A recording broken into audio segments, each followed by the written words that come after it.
കാരണം വെച്ചാൽ ഞാൻ കണ്ട് അച്ഛൻ്റെ സാമൂഹ്യ പ്രവർത്തനം കണ്ട് വളർന്ന രാഷ്ട്രീയം അല്ല ഇന്ന്. അങ്ങനെ ഒരു 40,000-ഓളം പെൻഷൻകാർ, അതേപോലെ 40,000-ഓളം ജീവനക്കാർ, അതിന് 80,000 അവരുടെ ആശ്രിതരായിട്ടുള്ളവർ, ലക്ഷക്കണക്കിന് ആളുകളൊക്കെ കൂടി അശാന്ത പരിശ്രമം കൊണ്ടാണ് ഈ 2016 LDF സർക്കാർ അധികാരത്തിൽ വന്നത്. അത് വിശ്വസിച്ചു. വന്ന തുടക്കം മുതൽ ആദ്യം ഒരു 5 മാസം ഞങ്ങൾക്ക് പെൻഷൻ ഇല്ല. ഒരു വർഷം 350 കോടി രൂപ ഈ സഹകരണ സംഘങ്ങൾക്ക് സർക്കാർ പലിശയായിട്ട് കൊടുക്കണം. ഈ കാശ് ഞങ്ങൾക്ക് നേരിട്ട് തന്നിരുന്നുവെങ്കിൽ 350 കോടി, അതായത് ഒരു പ്രതിമാസം 4 കോടി രൂപ വീതം. ഈ കാശ് ഞങ്ങൾക്ക് നേരിട്ട് തന്നിരുന്നുവെങ്കിൽ സർക്കാരിന് 350 കോടി രൂപ പ്രതിവർഷം ലാഭിക്കാമായിരുന്നു. അത് ചെയ്യാതെ സഹകരണ സംഘം കൊടുക്കണം. അപ്പോൾ അതാണ് ഞാൻ പറഞ്ഞത്, ജനകീയനായ ഭരണാധികാരിക്കാണെങ്കിൽ ഇതെല്ലാം മനസ്സിലാവും. കാലാകാലങ്ങളിൽ ഭരിച്ച ഭരണാധികാരികളുടെ പിടിപ്പുകേടും, ഉദാഹരണത്തിന് തമ്പാനൂർ ഒരു വലിയ മന്ദിരമൊക്കെ പണിതിരിക്കുന്നു, ഇന്നും അത് ആളില്ലാതെ മുകളിലൊക്കെ ഒഴിഞ്ഞു കിടക്കുന്നതാണ് അറിവ്. അതുമുതലൊക്കെ ഇങ്ങനെ കാലാകാലങ്ങളിൽ വന്ന മാറ്റങ്ങളൊക്കെ കൊണ്ട് അഴിമതി ധൂർത്തും. അല്ല, അവരോട് ഞാൻ ഇതിൻ്റെ ഇടതുപക്ഷക്കാരല്ലേ പറയണം. അവരോട് ഞാൻ ഈ ആവശ്യങ്ങളൊക്കെ ന്യായമാണോ എന്ന് ആദ്യം വായിച്ചു നോക്കാൻ പറയും. 1350 രൂപ പെൻഷൻ അവരുടെ തൊട്ട് അതും ഞങ്ങളുടെ ന്യായമായ ആവശ്യങ്ങൾ സർക്കാരിന് ചെയ്യാൻ പറ്റുന്നത്. ഇനി കേന്ദ്രത്തിന്റെ കുറ്റം പറയാനും നോക്കില്ല, കേന്ദ്രം തരണമെന്നും പറയാനോ, സർക്കാരിന് ചെയ്യാൻ പറ്റുന്നത് മുമ്പൊക്കെ ചെയ്തുകൊണ്ടിരുന്നത്. അപ്പോൾ അത് ചെയ്തു തന്നാൽ ഞാൻ ആ നിമിഷം അതിന് ഇനിയിപ്പോൾ പറയും അവര് മറ്റേ പെരുമാറ്റച്ചട്ടം വന്നിട്ട്, പെരുമാറ്റച്ചട്ടത്തിന് മുമ്പേ ഞങ്ങൾ വിഷയമൊക്കെ എല്ലാവരെയും, മുഖ്യമന്ത്രിയെ നേരിട്ട് കണ്ടു, വകുപ്പ് മന്ത്രിയെ നേരിട്ട് കണ്ടു, കാണേണ്ടവരെ എല്ലാ സംഘടനകളും കണ്ടു, പല സംഘടനകളും കണ്ടു. എന്നിട്ട് ഒന്നും തീരുമാനമാകത്തോണ്ടാണെങ്കിൽ വന്നത് ഞാൻ നിമിഷം ഫ്ലക്സ് എടുത്ത് മാറ്റും. നമസ്കാരം. തദ്ദേശ തിരഞ്ഞെടുപ്പ്, അതിന്റെ പ്രചാരണങ്ങൾ, ഓരോ മുന്നണികളും എത്രയും വേഗം ആവുന്ന തരത്തിലുള്ള പ്രചാരണങ്ങൾ നടത്തി വോട്ട് പിടിക്കാനുള്ള ശ്രമത്തിലാണ്. നമുക്കറിയാം, കേരളത്തിന്റെ മുക്കിലും മൂലയിലും കാര്യങ്ങൾ എഴുതി വെച്ച്, അതായത് പ്രത്യേകിച്ച് LDF സർക്കാർ ചെയ്തു വെച്ചിട്ടുള്ള ഓരോ കാര്യങ്ങളും എണ്ണി പറഞ്ഞുകൊണ്ടുള്ള പ്രചാരണ പരിപാടികളാണ് നടത്തിയിരിക്കുന്നത്. അപ്പോൾ സ്ഥാനാർത്ഥികളെ വിജയിപ്പിക്കണമെന്ന് അവകാശപ്പെട്ടുകൊണ്ട് വിവിധ സ്ഥലങ്ങളില് പലതരം ഫ്ലെക്സുകളുണ്ട്. പക്ഷെ നമ്മളിപ്പോൾ എത്തി നിൽക്കുന്നത് ഒരു വ്യത്യസ്തമായിട്ടുള്ള ഒരു ഫ്ലെക്സിലാണ്. അതായത് ഒരാള് ഒരു സ്വന്തം വീട്ടില് ഒരു ഫ്ലെക്സ് വെച്ചിരിക്കുകയാണ്. അപ്പൊ തോന്നും അയാൾ സ്ഥാനാർത്ഥിയാണ് എന്ന്. അല്ല, സ്ഥാനാർത്ഥിയല്ല, പൊതുജനമാണ്, പൊതുജനത്തിലെ ഒരു വ്യക്തിയാണ്. അദ്ദേഹം എഴുതിയിരിക്കുന്ന ആ ഒരു ഫ്ലെക്സ് കൂടെ നോക്കണം, എന്നാലേ കാര്യങ്ങൾ കുറച്ചുകൂടെ മനസ്സിലാവുകയുള്ളൂ. അതായത് LDF തുലയട്ടെ, കേരളം രക്ഷപ്പെടട്ടെ എന്ന് ജനങ്ങൾ പ്രതികരിച്ചു തുടങ്ങി എന്നതിന്റെ ഏറ്റവും വലിയ ഉദാഹരണമായിട്ടാണ് നമുക്ക് ഇതിനെ കാണാൻ സാധിക്കുക. എന്തായാലും എന്താണ് യഥാർത്ഥത്തിൽ ഇങ്ങനെ ഒരു ധൈര്യം അദ്ദേഹത്തിന് തോന്നിയത് എന്ന് ചോദിക്കാം.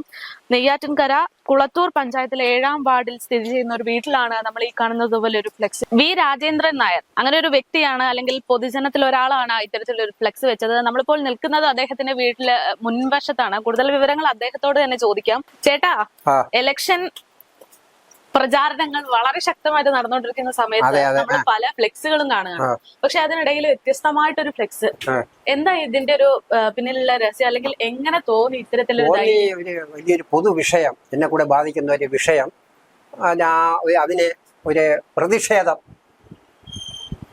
അത് രേഖപ്പെടുത്താൻ വേണ്ടി എൻ്റെ വ്യക്തിപരമായ ഒരു വികാരം രേഖപ്പെടുത്തി ഞാൻ അവിടെ ഒരു ഫ്ലെക്സ് സ്ഥാപിച്ചു എന്ന് മാത്രമേ ഉള്ളൂ. LDF തുലയട്ടെ എന്നുള്ളൊരു അതാണ് ഞാൻ വികാരം. അതായത് KSRTCയിലെ പെൻഷൻകാരിലും ജീവനക്കാരിലും ഒരു വലിയൊരു ഭൂരിപക്ഷവും ഇടതുപക്ഷ ചിന്താഗതിക്കാരാണ്. അപ്പോൾ ഈ നമ്മള് പെൻഷൻകാരോടുള്ള ഒരു അവഗണന ഈ സർക്കാർ കാണിക്കുന്ന അവഗണന, അത് ഞങ്ങൾ എല്ലാവരും അങ്ങനെ വളരെ അമർഷത്തോടെയാണ് ഇപ്പോൾ കാണുന്നത്. അപ്പൊ അതുപോലെ ഒരു മാനസികമായ വികാരം ഞാൻ അവിടെ LDF തുലയട്ടെ, കാരണം ഇത് തുലഞ്ഞാലേ ഞങ്ങൾക്ക് ഇനി ഒരു സമാധാനം ഉള്ളൂ എന്നുള്ള ആ ഒരു വികാരമാണ് ഞാനിവിടെ പ്രകടിപ്പിച്ചത്. ബഹുഭൂരിപക്ഷവും ഇടതുപക്ഷ ചിന്താഗതിക്കാരാണ്. അവരെല്ലാവരും ഇന്ന് നിരാശരാണ്. ഈ 2 തവണ അധികാരത്തിൽ കയറിയിട്ടുള്ള ഒരു സർക്കാരാണ് LDF എന്ന് പറയുന്നത്. ഇപ്പോ KK ശൈലജയെ പോലുള്ള ഒരുപാട് നേതാക്കന്മാർ പറയുന്ന, അല്ലെങ്കിൽ ആത്മവിശ്വാസം കാണിക്കുന്ന ഒരു കാര്യമുണ്ട്, 3-ാം തവണയും LDF തന്നെ വരുമെന്ന്. അങ്ങനെ ഒരു ആത്മവിശ്വാസം ഉള്ള സമയത്താണ് ഇപ്പോ സാറിന്റെ പേര് പറയുമ്പോൾ, അല്ലെങ്കിൽ സാറിന്റെ പൊസിഷൻ അതിനേക്കാൾ ഉപരി ഒരു പൊതുജനത്തിലെ ഒരാളാണ് സാറ്. അപ്പോ സാറ് തന്നെ ഇത്തരത്തിലൊരു പ്രതിഷേധം അറിയിക്കുകയാണ്, അതും ഇലക്ഷന് തൊട്ട് മുമ്പ് തന്നെ. അപ്പോ അങ്ങനെ ഒരു ധൈര്യം വരാനുള്ള പ്രധാനപ്പെട്ട കാരണം എന്താണ്? എൻ്റെ ഒരു അച്ഛൻ അധ്യാപക വൃത്തി ഉപേക്ഷിച്ച് സ്വാതന്ത്ര്യ സമരത്തിൽ ഇറങ്ങി പുറപ്പെട്ട വ്യക്തിയാണ്. അപ്പോൾ ജോലിയൊക്കെ നഷ്ടപ്പെട്ടു. അപ്പോൾ അത് എന്നിൽ ആ പ്രായത്തിലെ സാമൂഹ്യ പ്രതിബദ്ധത വളർന്നു വന്ന ആളാണ് ഞാൻ. ഇന്നും സമൂഹത്തിലെ ഏതെങ്കിലും ഒരു പൊതുസമൂഹത്തിന്റെ കാര്യങ്ങൾ വളരെ എൻ്റെ ചെറിയ പരിമിതമായ കഴിവുകൊണ്ടൊക്കെ അതിനെ പ്രതിഷേധം രേഖപ്പെടുത്തുകയും ചില കാര്യങ്ങളൊക്കെ നടപ്പിലാക്കാൻ ശ്രമിക്കുകയും മറ്റ് സാമൂഹിക ചെറിയ സംഘടനകളിലൊക്കെ ഞാൻ പ്രവർത്തിച്ചുകൊണ്ടിരിക്കുന്ന വ്യക്തിയാണ്. അപ്പോൾ സജീവമായിട്ട് ഒരു രാഷ്ട്രീയത്തിലും ഇല്ല. കാരണം വെച്ചാൽ ഞാൻ കണ്ട് അച്ഛൻ്റെ സാമൂഹ്യ പ്രവർത്തനം കണ്ട് വളർന്ന രാഷ്ട്രീയം അല്ല ഇന്ന്. അതുകൊണ്ട് നമുക്കത് പൊരുത്തപ്പെടില്ല എന്നുകൊണ്ട് ഞാനിങ്ങനെ വീട്ടിൽ ഒതുങ്ങി പ്രായമൊക്കെ ആയി അതുകൊണ്ട് കഴിയുകയാണ്. അപ്പോൾ ഈ വിഷയം ഇതിലെ ഈ ഫ്ലെക്സ് വയ്ക്കാം ഉണ്ടായ സാഹചര്യം ആ വിഷയം പറയുമ്പോൾ ഇവിടത്തെ MLA ആയിരുന്ന ശ്രീമാൻ N. സുന്ദരൻ നാടാര് കെ. കരുണാകരന്റെ മന്ത്രിസഭയിലെ ഗതാഗത വകുപ്പ് മന്ത്രിയായിരുന്നപ്പോൾ 1984 ആണ് ഞങ്ങൾക്ക് KSRTC-കാർക്ക് KSR പാർട്ട് 3 പ്രകാരം സർവീസ് പെൻഷൻകാർക്കുള്ള എല്ലാ ആനുകൂല്യങ്ങളും ഉൾപ്പെടെ ഞങ്ങൾക്ക് പെൻഷൻ അനുവദിച്ചു തന്നത്. അപ്പോൾ പ്രത്യേകിച്ച് ഒരു കാര്യം അദ്ദേഹത്തെ ഞാൻ സ്മരിക്കുകയാണ്, ഒരിക്കലും മറക്കാൻ പറ്റില്ല. പിന്നെ തിരുവനന്തപുരം ജില്ലയിൽ നിന്ന് നല്ല ചങ്കൂറ്റമുള്ള 4-5 പേര്, കെ. ശങ്കരനാരായണ പിള്ള, ഇപ്പോൾ സമൂഹത്തിൽ നിന്നൊക്കെ എല്ലാവരും മറന്നു കാണും, ഞങ്ങൾക്ക് മറക്കാനൊക്കെ ഇല്ല. പിന്നൊന്ന് ശക്തൻ നാടാര്, അടുത്ത് ശ്രീമാൻ നീലലോഹിതദാസ്, ശ്രീ VS ശിവകുമാർ, ഇവരൊക്കെ തിരുവനന്തപുരം ജില്ലയിൽ നിന്നുള്ള ഗതാഗത വകുപ്പ് മന്ത്രിമാരായിരുന്നപ്പോൾ ഞങ്ങൾക്കൊക്കെ നല്ലൊരു സമാധാനം, പെൻഷൻകാർക്കും ജീവനക്കാർക്കൊക്കെ ജോലി ചെയ്യാനൊരു സമാധാന അന്തരീക്ഷം ഉണ്ടായിരുന്നു. അതൊക്കെ ഇപ്പോൾ നഷ്ടപ്പെട്ടു. പിന്നെ ആദ്യം UDF സർക്കാരിൻ്റെ കാലത്ത് പെൻഷൻ കുറേ കാലം കിടന്നു മുടങ്ങി വന്നപ്പോൾ ഞങ്ങൾ ശക്തമായ സമര പോരാട്ടങ്ങൾ നടത്തി. നിയമസഭാ മാർച്ച്, പിന്നെ സെക്രട്ടേറിയറ്റ് ധർണ മാർച്ചൊക്കെ നടത്തി.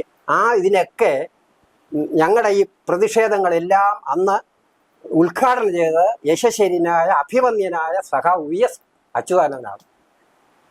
അപ്പോൾ അങ്ങനെ കാലാകാലങ്ങളിൽ എന്നൊക്കെ ഞങ്ങൾക്ക് അവകാശങ്ങൾ ധ്വംസിക്കപ്പെടുമോ അന്നൊക്കെ ഞങ്ങൾ ശക്തമായ രാഷ്ട്രീയ ഭേദമന്യേ എല്ലാവരും ഒത്തുകൂടി ശക്തമായ സമരങ്ങൾ നടത്തിയിട്ടുണ്ട്. തിരുവനന്തപുരം സെക്രട്ടേറിയറ്റ് റോഡ് സ്തംഭിക്കത്തക്ക വിധത്തിൽ ഹിന്ദു പത്രത്തിലൊക്കെ ഗംഭീരമായ വാർത്ത വന്നു അന്നൊക്കെ. അപ്പം അങ്ങനെ ഞങ്ങൾ സമരം നടത്തി അവകാശങ്ങൾ വന്നപ്പോൾ ഉമ്മൻചാണ്ടി സർക്കാരിൻ്റെ കാലത്തും പെൻഷൻ മുടക്കമുണ്ടായിരുന്നു. പെൻഷൻകാർ പലരും ആത്മഹത്യ ചെയ്തു. അങ്ങനെയാണ് സമരം ശക്തമായത്. എന്നിട്ട് അതൊക്കെ ഒരു തട്ടിമുട്ടിയൊക്കെ പെൻഷനൊക്കെ അങ്ങനെ വന്നുകൊണ്ടിരുന്നു. അടുത്ത് 2016 LDF സർക്കാരിൻ്റെ പ്രകടന പത്രികയിൽ 222 പേരെയാണെന്നാണ് എൻ്റെ ഓർമ്മ. KSRTC-യുടെ കടജട ഭാരമൊക്കെ ഞങ്ങൾ ഏറ്റെടുക്കും, KSRTC-യുടെ പെൻഷൻ ഞങ്ങൾ ഏറ്റെടുക്കും, മുടങ്ങാതെയൊക്കെ തരുമെന്ന് ഞങ്ങൾക്ക് വാഗ്ദാനം തന്നു.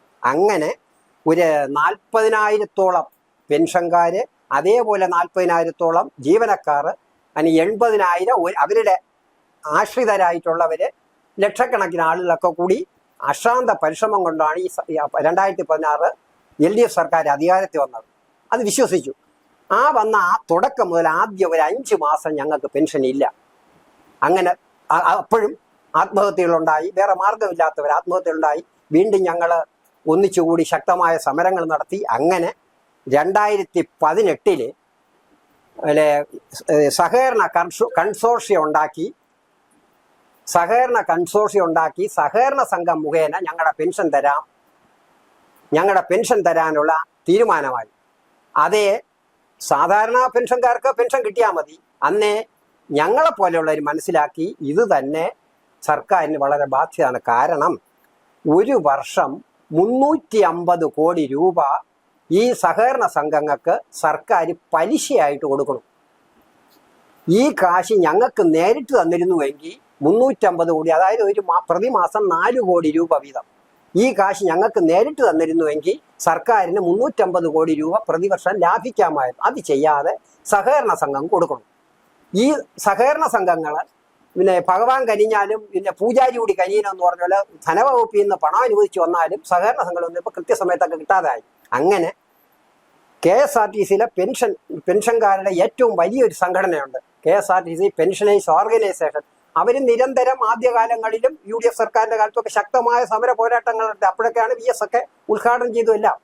അവരെയും ഇതൊന്നും കുറച്ചൊന്നും കാണിക്കില്ല, ശക്തമായ അവരെ പരിമിതി കൊണ്ട് അവരെന്ന്. അപ്പം ഇപ്പോൾ അവർ നിസ്സഹായരാണ്. അത് കാരണം നേതൃത്വത്തിൻ്റെ ഒന്ന് നല്ല തനി മലയാളത്തിൽ പറഞ്ഞ ഭാഷയിൽ പറഞ്ഞ ആംബിയറുള്ള വകുപ്പ് മന്ത്രിമാരില്ല.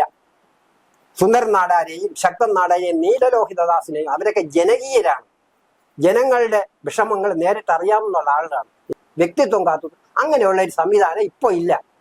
അതാണ് വളരെ ദോഷം. ഇല്ല, ഞങ്ങൾക്ക് വേണം എന്ന് പറയേണ്ട വേദി പറഞ്ഞ് കൊടുത്തേ തീരുമെന്ന് പറയാനുള്ള ആരുമില്ല.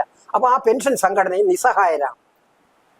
എന്നിട്ട് 2019 ഈ സംഘടന ഇവരെ കൊണ്ട് മാത്രം കഴിയില്ല എന്ന ഇതിൽ സ്വയം ആളുകൾ ഒരു ട്രാൻസ്പോർട്ട് പെൻഷനേഴ്സ് ഫ്രണ്ട് എന്നൊരു കൂട്ടായ്മ ഉണ്ടായി. അവര് ഹൈക്കോടതിയിൽ ഇപ്പോൾ സുന്ദരൻ നാടാരുടെ കാലത്ത് 1984 പെൻഷൻ അനുവദിച്ച് KSR പ്രകാരം അനുവദിച്ച് ആ ഒരു ഓർഡർ ഒക്കെ എൻ്റെ ഇപ്പോൾ ഉണ്ട്. ഓർഡർ വെച്ച് ഹൈക്കോടതി കേസ് ഫയൽ ചെയ്തപ്പോൾ ബഹുമാനപ്പെട്ട ജസ്റ്റിസ് ദേവൻ രാമചന്ദ്രൻ സാറ് ഇതെല്ലാം പഠിച്ച് നടപടിക്രമങ്ങളാക്കി KSRTC പെൻഷൻ സ്റ്റാറ്റ്യൂട്ടറി ആണെന്നും മറ്റ് സർക്കാർ സർവീസ് പെൻഷൻകാർക്ക് കൊടുക്കുന്നത് പോലെ സ്റ്റാറ്റ്യൂട്ടറി ആണെന്നും എല്ലാവിധ ആനുകൂല്യങ്ങളും DRവർക്ക് അവർക്ക് കൊടുക്കേണ്ടതാണെന്നും ഒക്കെ അദ്ദേഹം ഒരു വിധി പ്രവർത്തിച്ചു. കൃത്യമായിട്ട് കഴിയുന്നിടത്തോളം ആദ്യത്തെ ആഴ്ച തന്നെ മുടങ്ങാതെ പെൻഷൻ കൊടുക്കണമെന്നൊക്കെ ഒരു ഉത്തരവ് പുറപ്പെടുവിച്ചു. അപ്പോൾ എന്നിട്ട് ഒരു 1-2 മാസം തരും, വീണ്ടും മുടങ്ങും. അങ്ങനെ ഈ ട്രാൻസ്പോർട്ട് പെൻഷനേഴ്സ് ഫ്രണ്ട് എന്ന് പറഞ്ഞ സംഘടന 15 കണ്ടംപ്റ്റ് കോർട്ട് ഫയൽ ചെയ്തു. 15ഓ 16ഓ കണ്ടംപ്റ്റ് കോർട്ട് ഒരു മാസം കടമ്പോൾ അടുത്ത മാസം ഫയൽ ചെയ്തു. അപ്പോൾ നിവർത്തിയില്ലാതെ കോടതി എന്നെ ഇടപെട്ട് ചീഫ് സെക്രട്ടറി, ഗതാഗത വകുപ്പ് സെക്രട്ടറി, അങ്ങനെ ബന്ധപ്പെട്ട പലരെയും കോടതി നേരിട്ട് വിളിച്ചു, താക്കീത് കൊടുത്തു. അതിൻ്റെ അടിസ്ഥാനത്തിൽ ഇപ്പോൾ പെൻഷൻ വലിയ കുഴപ്പമില്ലാതെ കുറച്ച് ദിവസങ്ങളായാലും വലിയ ഇടതടവിലാക്കും. അപ്പം ഇങ്ങനെ ഇരിക്കുന്ന സാഹചര്യത്തിലാണ് എന്നിട്ട് പറയാൻ ധാരാളം 2011 ശേഷം 2016 സർക്കാർ ജീവനക്കാർ സർവീസ് പെൻഷൻകാർക്ക് പെൻഷൻ പരിഷ്കരണം നടത്തി. 2021 പെൻഷൻ പരിഷ്കരണം നടത്തി. ഇതായി ഇപ്പോൾ 3ാമത്തെ പെൻഷൻ പരിഷ്കരണം വരാൻ പോണു. ഞങ്ങൾക്ക് 2011 ശേഷം ഒരു വർധനയും തന്നില്ല. അടുത്ത് ആ പെൻഷനാണ് ഇപ്പോഴും ഞങ്ങൾ വാങ്ങിച്ചുകൊണ്ട് 86% DR ഞങ്ങൾക്ക് കുടിശ്ശികയാണ്. അപ്പം ഇത് വിവിധ സംഘടനകൾ, പെൻഷൻകാരുടെ വിവിധ സംഘടനകൾ, സർക്കാർ തലത്തിൽ LDF കൺവീനർ, CPMന്റെ പാർട്ടി സെക്രട്ടറി ഗോവിന്ദൻ മാഷ്, ഘടകകക്ഷിയുടെ എല്ലാ നേതാക്കന്മാർക്ക്, 140 MLAമാർക്ക്, ഇവർക്ക് എല്ലാവർക്കും നിവേദനങ്ങൾ കൊടുത്തു. അവരെ കൊണ്ട്, അതായത് സംഘടനയെ കൊണ്ട് കഴിയുന്ന ആ പെൻഷനേഴ്സ് ഓർഗനൈസേഷനിൽ കൊണ്ട് കഴിയുന്ന എല്ലാ പ്രവൃത്തികളും അവർ ചെയ്തു. അവർക്കൊരു പരിമിതിയുണ്ട്. എന്നിട്ടത് എൻ്റെ ഓർമ്മയിലെ വിൻസെന്റ്, കോവളം MLAയും വിൻസെന്റും പിന്നെ മാത്യു കുഴൽനാടനും ആണെന്ന് തോന്നണു അസംബ്ലിയിലൊക്കെ അവർ ശക്തമായിട്ട് ഇത് വാദിച്ചു. അല്ലാതെ ആരും ഒന്നും അനങ്ങി കണ്ടില്ല. ഇപ്പോഴും ഞങ്ങൾ ഈ 2000 ഇപ്പോൾ തെരഞ്ഞെടുപ്പ് ഡിക്ലെയർ ചെയ്ത ആ സമയത്തും സെക്രട്ടറിയുടെ ഇടയിൽ സത്യാഗ്രഹവും മറ്റും ഉണ്ടായിരുന്നു. വിജ്ഞാപനം ചെയ്യുന്നവരെ എന്തെങ്കിലും ഒന്ന് പരിഗണിക്കുമെന്ന് ഞങ്ങൾ ധരിച്ചു. ഒന്നും ചെയ്തില്ല. അപ്പോൾ അങ്ങനെ വന്നപ്പോഴാണ് ഇപ്പോൾ 14-ാം തീയതി വരെ ഞാനൊന്ന് വെയിറ്റ് ചെയ്തു വിജ്ഞാപനം വരുന്നത്. അപ്പോൾ ഒരു ചർച്ചയും ആശാസമരത്തിൻ്റെ അതേപോലെ ഞങ്ങളെ നിസ്സഹായ അവസ്ഥ കൊണ്ടാണ് ഞാൻ അങ്ങനെ വ്യക്തിപരമായിട്ട് ഒരു പ്രതിഷേധം രേഖപ്പെടുത്തണം. അത് 1350 രൂപ പ്രതിമാസം റേഷൻ വാങ്ങിക്കുന്ന, പ്രതിമാസം പെൻഷൻ വാങ്ങിക്കുന്ന ഒരു 2000-2500 ആളുകൾ KSRTCയിൽ ഇന്നുമുണ്ട്. അവർക്ക് വെള്ള റേഷൻ കാർഡാണ്. അപ്പോൾ മറ്റൊരു ആനുകൂല്യവും ഇല്ല. അത് മാത്രമല്ല 2000 രൂപ ഇപ്പോൾ സർക്കാർ വർദ്ധിപ്പിച്ചതുൾപ്പെടെ 2000 രൂപ ലഭിക്കുന്ന സാമൂഹ്യ പെൻഷന് അപേക്ഷിക്കാനും നിവർത്തിയില്ല. മറ്റേ പെൻഷൻ കിട്ടണതുകൊണ്ട് അവരുടെ ഗതി. അപ്പോൾ അതാണ് ഞാൻ പറഞ്ഞത്, ജനകീയനായ ഭരണാധികാരിക്കാണെങ്കിൽ ഇതെല്ലാം മനസ്സിലാവും. 1350 രൂപ ഒരു മാസം പെൻഷൻ കിട്ടിയാൽ ഒരു ദിവസം 45 രൂപയാണ് ഒരു കുടുംബം, ഒരു വയസ്സൻ അല്ലെങ്കിൽ വൃദ്ധ അവർ വേണ്ട എങ്ങനെ കഴിയും? അപ്പോൾ സർക്കാരിന് ഇത്രയും കരുണയില്ലാതെ ഇങ്ങനെ കാണിക്കുക എന്ന് പറഞ്ഞു. അതുകൊണ്ട് അതൊന്ന്. രണ്ടാമത്തത് 2011 ശേഷം ഒരു പെൻഷൻ വർധനയും തന്നില്ല. അതിൽ 86% DR കുടിശ്ശിക. സർക്കാർ ജീവനക്കാർക്ക് 2 പെൻഷൻ വർധന കഴിഞ്ഞു. 3ാമത്തേത് വരാൻ പോകും. ഞങ്ങളെ മനഃപൂർവ്വം ചെറുത്ത് വെച്ചിരിക്കുക. അടുത്ത് 2000 ഇപ്പോൾ സർക്കാർ ഒരു പെൻഷൻ തരുമെന്നൊക്കെ അന്ന് ഏറ്റെടുക്കുമെന്നൊക്കെ പറഞ്ഞ അതേ സർക്കാർ KSRTCയിലെ പെൻഷൻ ബാധ്യത കൊടുക്കേണ്ട ബാധ്യത ഞങ്ങൾക്കല്ല, സർക്കാരിനല്ല എന്ന് കോടതിയിൽ ഒരു പെറ്റിഷൻ ഫയൽ ചെയ്തിരിക്കുന്നു. അപ്പോൾ ആത്മാർത്ഥത ഉണ്ടെങ്കിൽ ആ പെറ്റിഷൻ പിൻവലിക്കണമല്ലോ. അത് പിൻവലിച്ചില്ല ഈ നിമിഷം വരെ എന്നാണ് എൻ്റെ അറിവ്. അപ്പൊ ഞങ്ങൾക്ക് ഈ പെൻഷൻ പ്രതിമാസ പെൻഷൻ പോലും അനിശ്ചിതത്വമാണ്. കിട്ടുമെന്നുള്ള എന്ന് വെക്കാം. പക്ഷെ അങ്ങനെ ഒരു ഈ റിവ്യൂ പെൻഷൻ, ആ പെറ്റീഷന് സർക്കാർ അനുകൂലമായിട്ട് വിധി വന്നാൽ അത് ഭാവിയിൽ സർവീസ് പെൻഷൻകാരെയും ബാധിക്കും. കാരണം ഒരു കോടതി വിധിയാണ്. ഇവർക്കൊക്കെ 1984 എൻ സുന്ദരൻ നാടാരി ഇരുന്നപ്പോൾ അനുവദിച്ച KSR പ്രകാരം പാർട്ട് 3 പ്രകാരം എല്ലാ നിയമങ്ങളിലും വിധേയമായി നമുക്ക് അനുവദിച്ച ഗവൺമെന്റ് ഓർഡറൊക്കെ ഉള്ള അതാണ്. ആ പ്രകാരം അനുവദിച്ച പെൻഷൻ തരാൻ സർക്കാരിന് ബാധ്യതയില്ല എന്നൊരു വിധി കോടതിയിൽ നിന്നുണ്ടായാൽ അതേ വിധി തന്നെ സർവീസ് പെൻഷൻകാരെയും ബാധിക്കും. നാളെ തൊട്ട് ഈ വിധി പ്രകാരം ഞങ്ങൾക്ക് സർവീസ് പെൻഷൻകാർക്കും കൊടുക്കേണ്ടെന്ന് വന്നുകൂടായികയില്ല. അതൊക്കെ ഞങ്ങൾ മുൻകൂട്ടി കാണുന്നു. അപ്പൊ അങ്ങനെ വന്നപ്പോൾ അതിനെതിരെ ഒരു വ്യക്തമായ പ്രതിഷേധം. പിന്നെ ബാക്കിയുള്ള സാമൂഹ്യ വിഷയങ്ങൾ, ഇതാണ് പെൻഷന്റെ വിഷയം. അപ്പൊ സാമൂഹ്യ വിഷയങ്ങൾ ധാരാളം ഉണ്ടല്ലോ, അതൊക്കെ നിങ്ങൾക്ക് അറിയാമല്ലോ. ഇത് ഞങ്ങളുടെ KSRTCക്കാരെ മാത്രമല്ല, ഇതിലെ വലിയൊരു വിഭാഗം ഞാൻ നേരത്തെ പറഞ്ഞല്ലോ ഇടതുപക്ഷ ചിന്താഗതിക്കാരാണ്. അവരൊക്കെ പലരും ഈ കണ്ട് ഇതേ ഫ്ലെക്സുകൾ അടിച്ചു വയ്ക്കാൻ തുടങ്ങി. ഇന്നൊരാൾ എന്നെ വിളിച്ചിരുന്നു, ഫ്ലെക്സ് അടിച്ചു വെച്ചിട്ടുണ്ട്. അങ്ങനെ നാട്ടിലെ പല ഭാഗത്തും അവരിങ്ങനെ ആ ഒരു ചിന്താഗതി ഒന്നും, പക്ഷെ അവര് ഒരു മുന്നിട്ട് വരാൻ പലരും മടിക്കും സാഹചര്യങ്ങളുണ്ട്. ഞാനത് എൻ്റെ പാരമ്പര്യവും ആ സാമൂഹ്യ പ്രതിബദ്ധത 1350 രൂപ പെൻഷൻ കിട്ടുന്ന അവരുടെ മനസ്സാണ് എൻ്റെ സമൂഹത്തിലുള്ള ആളുകൾ. അവർക്ക് വേറെ ഒരു മാർഗവുമില്ല. അതുകൊണ്ട് ഞാൻ അങ്ങനെ ഒരു പ്രതിഷേധം എൻ്റെ അറിയാവുന്ന പരിമിതമായ രീതിയിൽ വെച്ച് കുറച്ച് വൈകാരികമായി അങ്ങനെ വെച്ചെന്നേ ഉള്ളൂ.